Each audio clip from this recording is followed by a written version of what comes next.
goes back to your foundation. How do you make your decisions? What do you make those decisions off of? We've got to get back to that. That's what our founding fathers, that's how they crafted this document called the Constitution. It's tied back to the scriptures. And that may offend some folks, but you know, I've probably offended a few folks in my time, and that's okay because you stand on a solid foundation. We've got a lot of conservative groups that have endorsed us as well. Concerned Women for America, Family Research Council, Phyllis Schlafly, and Eagle Forum, and just a host of other folks who say, okay, this guy has made stands that we agree with. He will not back down to political correctness or political pressure or the leadership or the lobbyists. He'll stand on his principles. And I'll do that. I've already done that. Even today, I've done that. And I lost some endorsements today because I took a stand on what was right. But that doesn't change with the whims of political correctness. You know, in the Bible, they talk about Nehemiah.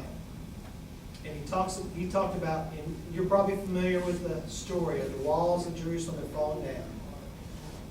And Nehemiah went to rebuild the walls. Well, I would say that the walls of our country, the foundations, are falling down around us. It's time for Nehemiahs to stand up, for them to get focused on the job that's before them to do, and to take that section of the wall to rebuild it. Pick up your sword on one side to battle and your tools on the other to build. And if you join me today, we will fight and we will rebuild this country day by day. And I'd be more than happy to answer any questions you guys might have.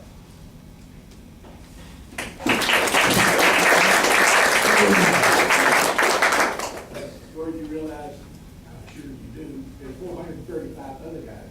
Sure. It's got another load up to come up there for. That's right. And they're not just the United States people. There's other countries. Oh, yeah. And you're going to be bombarded by, you don't know what. Oh, I Or know. if you think it's big down here, where do you get to Washington? Oh, yeah. What are you going to, what kind of committee are you going to try for? And you know that it's going to have seniority. Well, sure, I understand that because, I mean, seniority is crucial. Unless, of course, you get on committees that, a lot of times people want on committees because of the power it brings.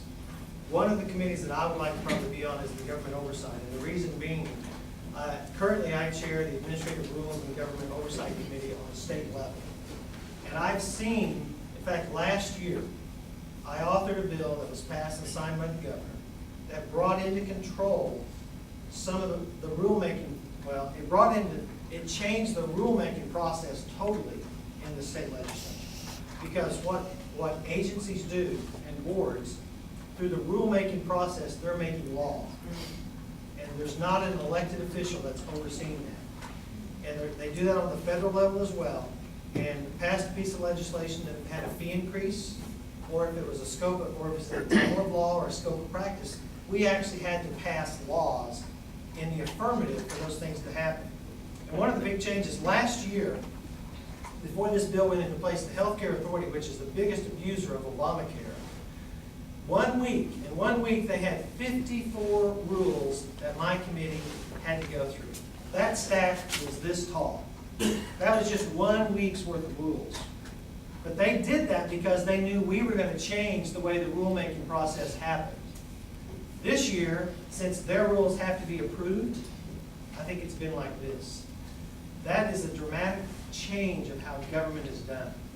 And it'll take time, but someone who's done that before and has a track record can do that again. James Langford, Congressman Langford, saw the bill, and he liked the idea. And he would like to implement that on the federal level. So that's one committee, and I'd certainly help him in implementing that.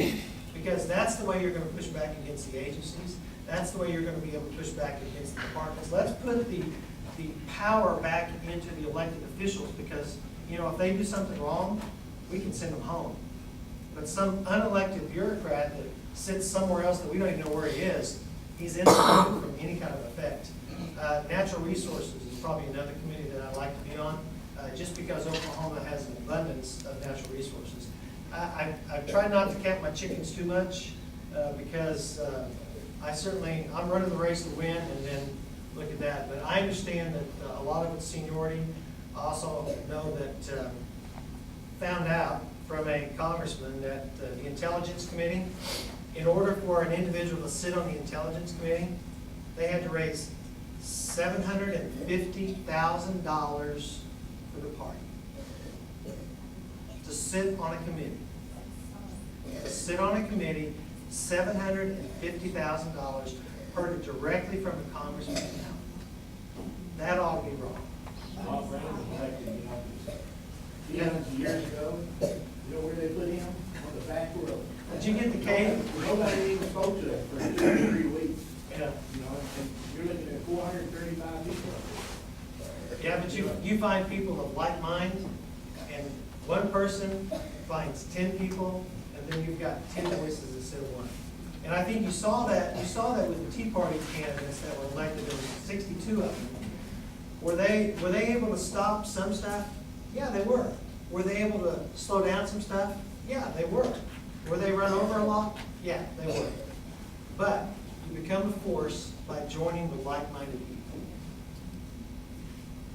Yes? There's some disturbing things. I'd like to get you to hear your side of it. Okay? When the campaign first started, it was reported that you or somebody in your campaign reserved domain names for other candidates and started trashing them. What's the situation with that? Bob, I don't know anything about that. You know, you saw me, I don't even know how to work this stuff, so I can't answer that question. I don't know any details about that. That didn't happen, is that what you're saying? It was someone on your campaign, that does, well, I've been told by several different people that your campaign, people on your, well, I don't know if it was you or not, I'm like you, I probably couldn't figure out how to turn that thing on. But it was reported by several candidates that someone in your campaign had reserved domain names in their name, and then were trashing them and other candidates through that. Like I said, Bob, I don't know anything about Can I that. answer that? Yes. Because I actually know kind of where some of that comes from. Okay. Okay. Most of the people that have been around for a long time know George's son, Jameson. Jameson is very, very outspoken. And I personally really like Jameson. Jameson and I are friends. We have been for a while. Not everybody likes Jameson. And I think there were some things in a campaign 2 years ago where some people were very unhappy with things that Jameson said and candidates that Jameson didn't support. The only negative things I have heard have been directed towards Jameson personally, and I'm sorry. So I don't have a whole lot of details. It's just, that's why I was asking you, I want to hear from the horse's mouth, find out what's going on. I don't like going on rumors. I like to find out what's up. Sure. And like I said, I don't know anything about what you're talking about. Our GeorgeFaught.com was in 2006 when I first ran for office. Well, this happened to 2 current District 2 candidates. And you don't have to just take his word for it, because all expenditures are submitted to the FEC, and so any domain that was bought is documented publicly. Oh, I couldn't find that out. I have no way of finding Well, I out. would be happy to get that report information to you. Yeah, all expenses Because are. if that's the case, if it's not true, then it needs to be known that it's not true. Because and it's like I say, I don't know. That's just what I've heard, and that's why, that's why I asked you about that. Because okay, what's the story on this? Because that's to me, that sounds pretty bad. Well, But if it's not true, it's not true. It's not coming from our campaign. I've heard a lot of lies that have been told about me and my voting record too. Those things aren't true either. This is politics, unfortunately. Some people will not stick to the issues and try to submarine someone by attacking their character. well, yeah, I understand. That's right. You know. That's why I don't like politics. The 2 people that hang around politics is the liars and the liars. One of my favorite stories, when I was running for state house, my wife was walking neighborhoods, and she walked up to a little lady's door, and she said, "Boy, I really like your husband, but I can't vote for him." Which kind of threw Becky back a little bit. She thought, well, why can't you vote for him? well, if he gets elected, he'll just become a drunken